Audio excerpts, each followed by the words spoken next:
avons des inquiétudes, à chaque fois que nous sommes troublés et tourmentés, nous sommes en train de dire, peut-être que Dieu n'est pas capable de le faire.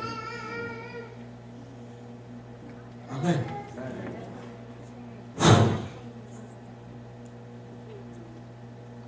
Tous ceux qui ont vu ma gloire et les prodiges que j'ai faits en Égypte et dans le désert, qui m'ont tenté déjà 10 fois et qui n'ont point écouté ma voix, tous ceux-là ne verront point le pays que j'ai juré à leur père de leur donner.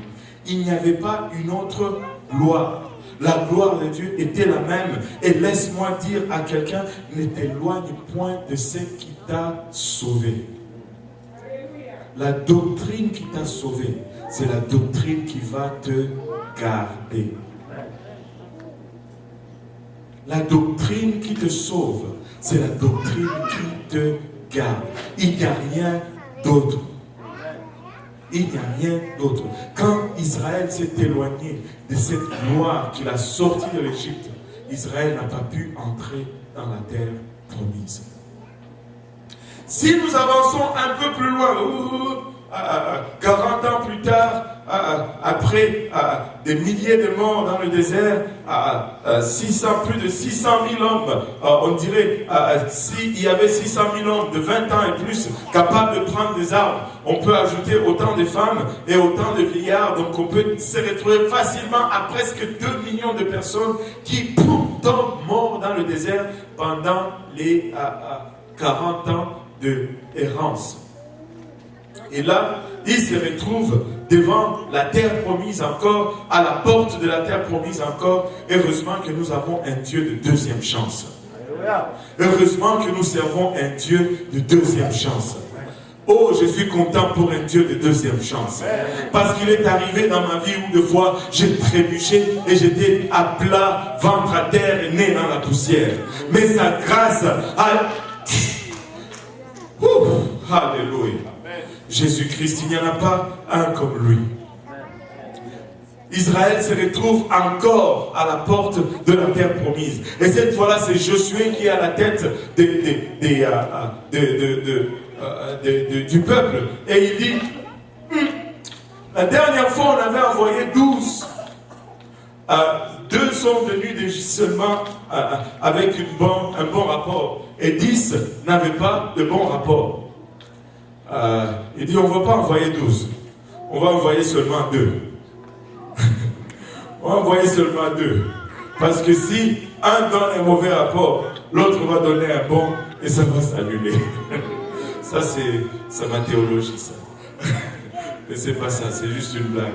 Et on va envoyer 2 au lieu de 12. Et les espions s'en vont dans Josué 1. Josué, fils de Nun, fit partir secrètement de Sittim 2 espions en leur disant, allez examiner le pays et en particulier Jéricho qui était la première ville. Ils partirent et ils arrivèrent dans la maison d'une prostituée. Que tout le monde dise une prostituée. Une prostituée qui se nommait Rahab. Ils entrent dans la maison d'une prostituée. Et là, la prostituée les accueille, les cache. Les gens viennent frapper à la porte. Où sont ces gens qui sont entrés? Ce sont des espions. Oh non, ils sont partis par la porte. Avant qu'on ne ferme la porte, suivez-les et vous allez les rattraper. Et là, menti. Et là, les gens disent, mais c'est une prostituée. Enfin, et les gens disent, non, elle a menti. Oui, elle a menti. Mais elle a sauvé les gens de Dieu, mais elle a menti. Elle était prostituée pour l'amour de Dieu. Elle était déjà prostituée. Une mensonge, c'était quoi?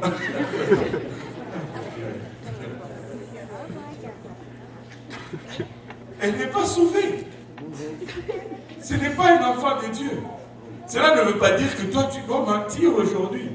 La Bible dit une prostituée. Et après, elle dit aux espions, il dit, écoutez ceci. Verset 8. Avant que les espions se couchassent, Rahab monta vers eux sur le toit et leur dit, Écoutez ce qu'elle dit. L'Éternel, je le sais. Pas je le pense.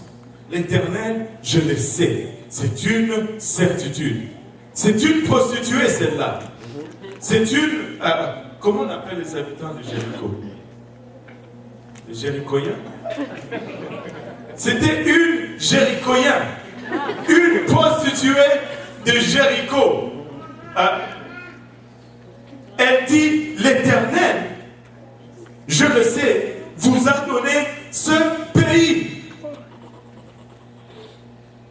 Regardez ce qui suit.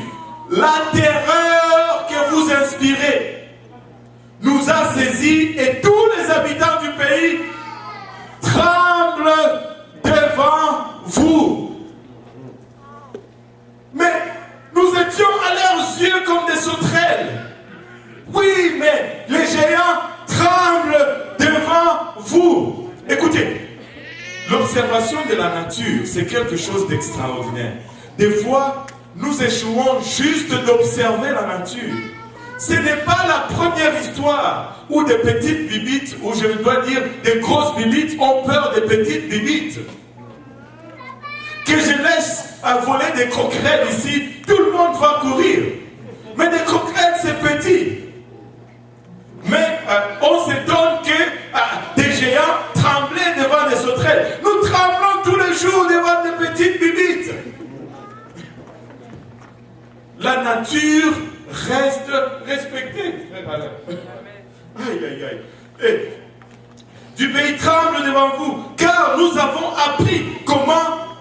Quand est-ce qu'ils ont commencé à trembler? 40 ans après? Non, car nous avons appris comment à votre sortie d'Égypte. Quand ils sont sortis d'Égypte, Canaan a commencé à trembler. Alors qu'ils sortaient de l'Égypte, les gens qui habitaient le territoire qui leur était promis tremblaient déjà.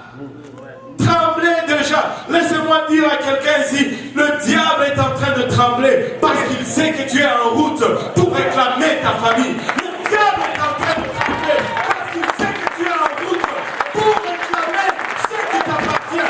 Arrête donc de trembler. Regarde l'image selon la conception divine. Selon la conception divine. C'est des grosses bibites, mais ils ont peur des petites bibites.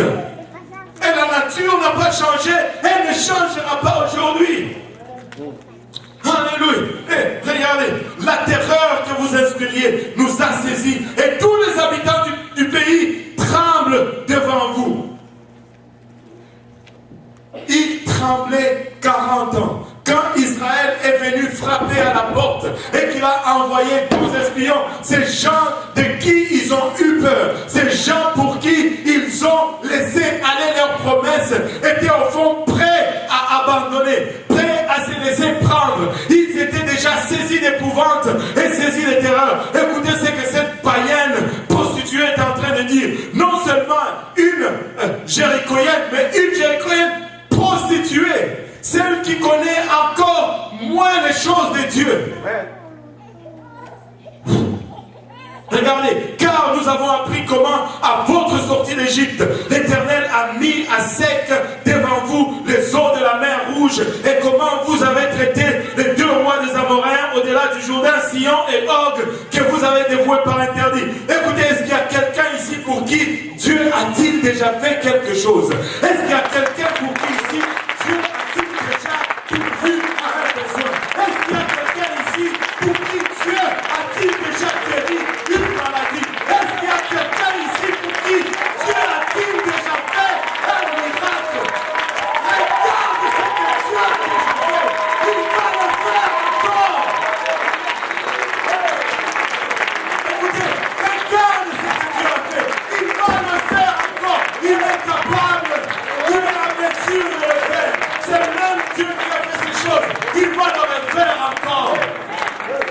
De la même façon qu'il t'a sauvé, il va sauver tes parents. Tu étais incrédule, tu étais sophistiqué, la parole de Dieu était trop bas pour toi. Mais regarde aujourd'hui, tu cours avec nous, alléluia, tu sautes avec nous, tu danses avec nous. Et pourquoi pas ta mère?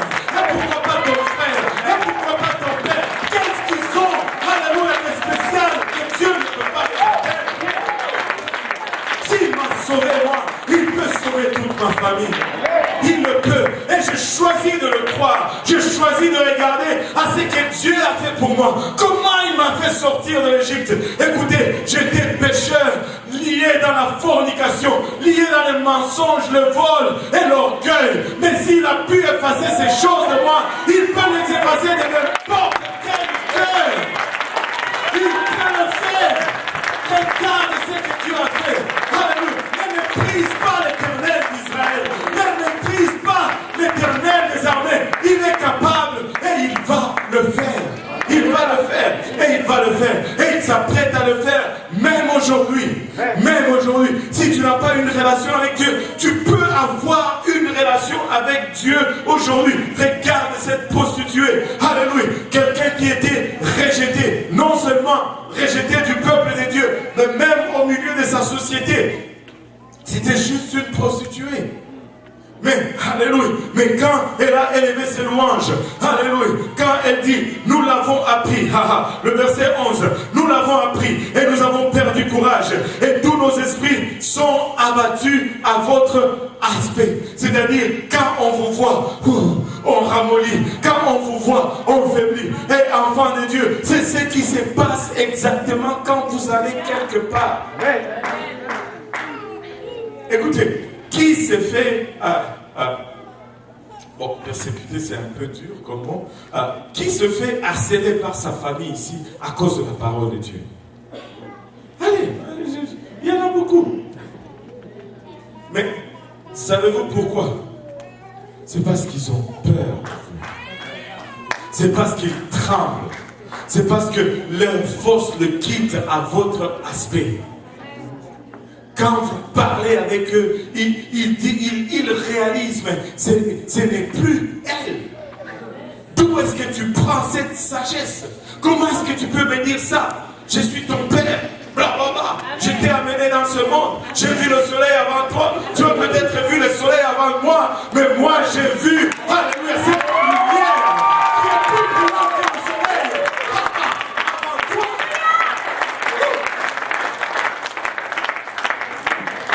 La Bible nous dit que quand la nouvelle terre sera là, on n'aura plus besoin ni de soleil ni de lune.